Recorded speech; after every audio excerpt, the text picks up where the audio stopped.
और चलिए अब खबरों में आगे बढ़ेंगे। बात दंतेवाड़ा की करेंगे, जहां जिले के अंदरूनी इलाकों की तस्वीरें भी सामने आई है और आज भी सरकारी दावों की पोल खोलती हुई ये तस्वीरें दिखाई दे रही है।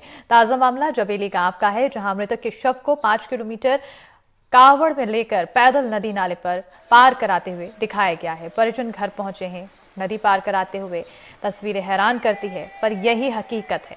नक्सल प्रभावित क्षेत्र में आज भी स्वास्थ्य सेवाओं की कमी देखने को मिल रही है। हालांकि दावे तमाम किए जाते हैं और उन दावों के बाद तस्वीरें कुछ इस तरह की सामने आती है, जो अक्सर हम अपने दर्शकों को दिखाते रहते हैं। इसी बदहाली की तस्वीरें, जो मेन मांग होती है एक अच्छी सड़क की, पानी की, वो तमाम मांगे इन तक पहुंच ही नहीं पा रही हैं। वो तमाम व्यवस्थाएं इन तक पहुंच ही नहीं पा रही हैं।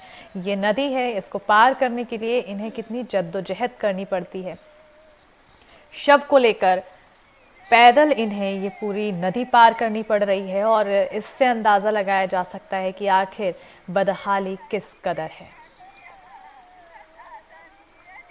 कांवड़ के माध्यम से इस शव को नदी पार कराया जा रहा है। सरकारी दावों की हवाई हकीकत यहां दिखाई दे रही है। ज्यादा जानकारी के साथ दंतेवाड़ा सहयोगी पंकज सिंह की ओर रुख करेंगे।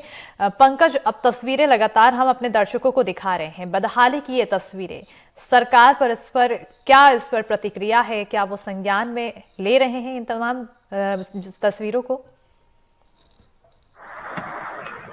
अस्मिता, बिल्कुल अपने दर्शकों को हम बता दें कि समय समय पर दंतेवाड़ा जिले के अंदरूनी इलाकों से ऐसी तस्वीरें निकलती हैं जो मानवता को शर्मसार कर देती हैं। सरकारें आती हैं, सरकारों का दावा हर बार रहता है कि हम अंत्योदय तक जाएंगे, यानी कि अंतिम व्यक्ति तक अपनी योजना पहुंचाएंगे।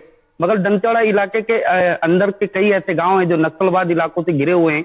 इस इलाके में अब तक सड़क नहीं है, सरकार नहीं है, शिक्षा नहीं है और स्वास्थ्य की सुविधा तो बिल्कुल नहीं है। साल भर में दंतेवाड़ा जिले में डीएमएफ और सीएसआर जैसे बड़े बड़े हैं, मगर अंदरूनी इलाकों की तस्वीरें जस की तस है। अब सरकार को सोचना होगा कि इन इलाकों में किस तरीके से अकेला जाए और ये जो मानवता को शर्मसार करने वाली तस्वीरें ये निकल करके सामने न आए। ये दरअसल ये जो ताजा उदाहरण आया है निकल करके ये रेवाली गांव का है, यहाँ पर 5 किलोमीटर शव को लेकर के ग्रामीण जा रहे हैं। आप सोच सकें कि कितनी मतलब अंदर के इलाकों में यहाँ पर 5-5 किलोमीटर शव को लेकर के जाना पड़ता है, यानी कि सरकार अब तक उस गांव तक नहीं पहुंच पाई है जो नक्सलवाद से घिरे हुए इलाके हैं। जी बिल्कुल, सरकार वहां तक पहुंच नहीं पाई है, लेकिन क्या गांव वालों ने इसको लेकर कभी मांग की है, कोई ज्ञापन सौंपा है, डिमांड की गई इनकी तरफ से?